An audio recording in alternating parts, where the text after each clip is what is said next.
we're going to be the fisherman, and we're going to use different techniques, and especially we're going to use digital marketing to go after and find these people in the world. And I'll talk a bit more about the theory behind that later, but it is quite a fundamental change in how we've gone to market.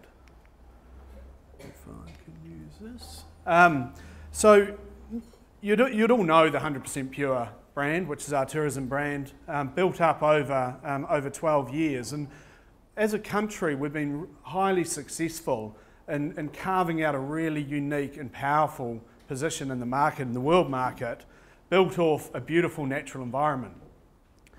And that's been done through our campaign work. It's also been done through things like Lord of the Rings, America's Cup, a whole raft of different things. But they all kind of come back to this: New Zealand is this amazing, beautiful place. And there's enough people around the world that now know that. And this is a really important point, and a really important thing that drove our new strategy. And so what we found is all these people around the world know about New Zealand, and they're saying this: I know you're beautiful, but, and it's a really important but, and again, this but has changed the way our marketing strategy has evolved. So we went back and we re-looked at what our actual challenge is, and coming back to the fundamental brand funnel, we didn't have an awareness issue. There's enough people out there that know about New Zealand now. 12 years ago we would have, but over those 12 years we've built up this really strong image of New Zealand. We didn't actually have an interest, so people found us kind of appealing, and also down to desire. There's enough people out there. So where we found our issue lay is actually between desire and action. And this is my one semi-boring slide, sorry guys. But this is what we used to basically to understand what our marketing challenge was. So we went out in all our key markets and we did a big survey. And we looked at, okay, what are the awareness levels of New Zealand? And what we found is that there's only actually a really small proportion of population who don't know about New Zealand. Again, 10, 12 years ago, that would have been very different. Then we said, okay, right, you know about New Zealand, but do you find it appealing? And you kind of dropped down to about half. So some people said, no, I don't like New Zealand. Find it appealing, but wouldn't seriously consider going. And there's a whole raft of reasons why they wouldn't seriously consider going. I mean, they may not like travelling full stop, they may not have the money, you know, blah, blah, blah, blah, a whole lot of reasons. So again, we kind of go, well, we're not really interested in these people. And it's like if you're selling a Mercedes, you're not really interested in the people that don't like Mercedes or can't afford it. And you know, as you drop down here, you start to really focus and target in on the people who actually want to buy New Zealand and can have the means to buy it. So we dropped it right down, and what you get at the far end is New Zealand is one of their preferred destinations to visit next trip, and they're prepared to spend at least a set minimum per person, because although we are interested in anyone coming to New Zealand, if we are going to put our precious marketing resources out there, we actually want the people that are going to spend up the top end. We don't just want all the people down the bottom. So, and what we found out is in our key markets, there's about 60 million people that fall into this bucket, and that's a lot of people for New Zealand. We get 2.5 million people a year, so there's enough people down this bottom end who see New Zealand as appealing and actually as some place they want to visit, and are willing to spend a certain amount of money. So we developed this kind of fancy pants chart which summed up what we try to do, which is for all these people that find us appealing and are considering us, New Zealand is just still a destination. They're also considering about going to the US, Canada, Italy, depending on which country they're in, their consideration set, but they've usually got about 4 or 5 other destinations that they're considering. So our job is to move people down to that other end, to actually move them to New Zealand being the next destination. And we just, in a really basic sense, we need to do 2 things. We've got to change, we've got to tip them over the line, they've still got something we need to tell them that's going to convince them, and then we've actually got to get them to do something about that, so change their behaviour. So these were the two big challenges that framed up our new approach to marketing, which is what more do we need to say to these people to convince them, and then how the hell do you reach them? 60 million's a lot, but spread over the world. In America, for example, country of over 100 million people, our incidence of these, what we term active considerers, is quite high. It's about 20 million people, but still trying to find them. You're not going to be able to find them through mass reach television and whatnot. We just can't afford it. So the key thing in terms of what more do we need to tell them is, what will I do there? That was the question. I know it's beautiful, but what am I actually going to do when I get there? I know I've seen that mountain you've shown me, but what am I going to do there? I don't want to camp. I don't want to, what am I going to do there? So, and this creates some issues because in the past, a mountain's a mountain, and we could put up a mountain all around the world, a beautiful mountain or a river, and everyone went, wow, look at that, that's beautiful.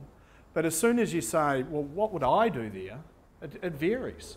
Because someone in China wants a very different experience in that environment than someone in the US, for example. So the strategy here was to bring to life what the emotional experience will be like if they visited New Zealand. So it's actually putting the experience in the landscape. And this is fundamental because it also, not only in how we present New Zealand and what our advertising looks like, but also the channels we've ended up selecting. We've got to bring to life what a unique New Zealand experience can look like to people. And that differs by market. It also differs by segment. So it creates all these complexities. No longer is it, okay, we can produce these 3 ads and we'll run them on billboards and we'll run them in magazines, bang. Because everyone wants something slightly sort of different. And this is we also evolved our communications platform to be 100% pure you, which is putting the you into the actual experience. So you park that issue because you'll see it play out again in terms of how we've selected the media that we select. Because again, as I said, we have to bring to life what this experience is going to be. We need to personalise it in certain ways. And then how the hell do you reach them?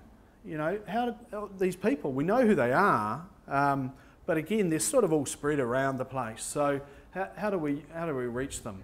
How do we really target in on these people? And this is where this fishing analogy comes in. And I guess in the past, we'd been operating very much in this trawling and mass marketing. And basically here, we know, and especially like a little country with not that many, much money trying to, break into the US, is you end up wasting a lot of time, wasted money, and wasted audience if you go in these traditional channels.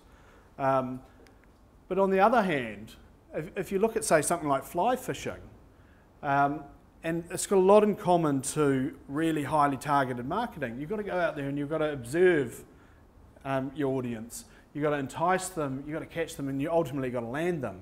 So all of a sudden, we've gone from trying to be this little fish, trying to sing on the world stage, to going, okay, let's flip it on its head, let's become the fisherman, and let's really target, and let's deploy these sort of strategies to understand our audience. And so the strategy here was use digital channels to target and drive conversion, because ultimately, we can create all this desire out there, but if there's not a funnel for someone to actually do anything about it, then they can just drop off. And what we don't have around the world, like a lot of other countries, we actually don't have people tripping over themselves to sell New Zealand. We're 0.4% of the outbound tourism market out of the US. So trying to get share of voice and share of mind through a travel agent is really difficult, because people, they just don't care. It's easier to sell Italy, or it's easier to sell France, places like that.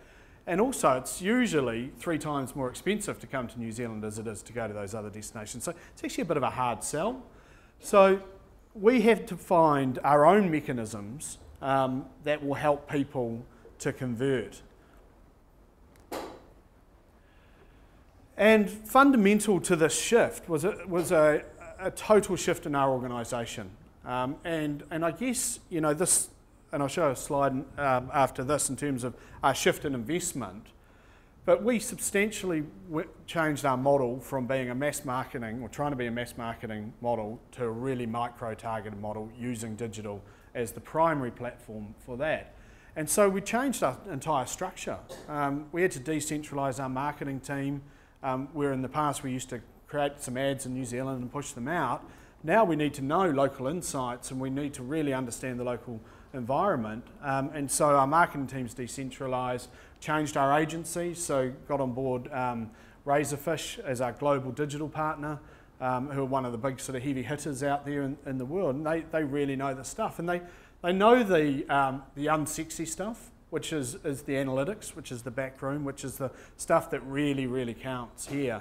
I mean, the advertising bit's actually the kind of easy bit when it comes to us. It's the targeting, the listening, the retargeting, the finding these people, and using analytics to really drive that is the tricky bit.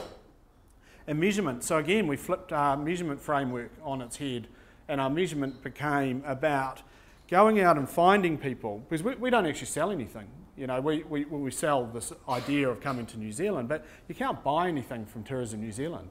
You've got to buy it from the tourism operators, you buy it from the airlines and stuff. So in the past, we measured ourselves by what's the preference and awareness for New Zealand. Now we're measuring it on how many people can we go out and find, bring through newzealand.com and hand on to someone that can actually sell them something.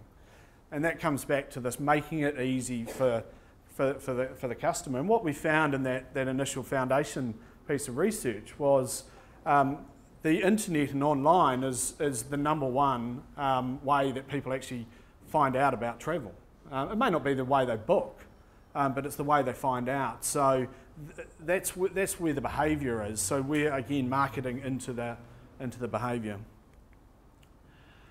And our digital spend, so 10 years ago, between 0 and 2%, a year ago, 30 to 35, and now we're up over 80%. And in most of our long haul markets, so that's outside of Australia, we're 100% in digital. And that just shows that, you know, if we're going to actually be serious about targeting people, you've got to use the channels that really can get into their homes, aligns with the behaviour that they've got, and is also measurable, which was a big issue we had in the past. What we also did as a key sort of foundation part of the strategy was start with our shop front. So our shop front being newzealand.com, and you know, working off the notion of if you're going to send some people somewhere, make sure it's kind of good. And so we completely revamped newzealand.com and set it up as a marketplace that is aligned to that idea of going, finding people, bringing them in, and then marrying them up with people that can actually sell them something. And then also in terms of our approach to marketing and campaign, and it's about starting with the lowest hanging fruit, then working up the tree. And you should be all familiar with the sort of paid owned earn model. And it's an approach where you go, well, start with the things you own, or, you know, because they're the most cost-efficient, effective things. And then in a paid sense, again, start with the lowest hanging fruit, which is usually search. And all our, and we spend a truckload of money on search globally, and it is our most efficient spend because it's targeting those people right down the bottom of the funnel that are actually interested in you. And so we'll just keep dialing up search until it becomes less efficient, which we optimise in each market.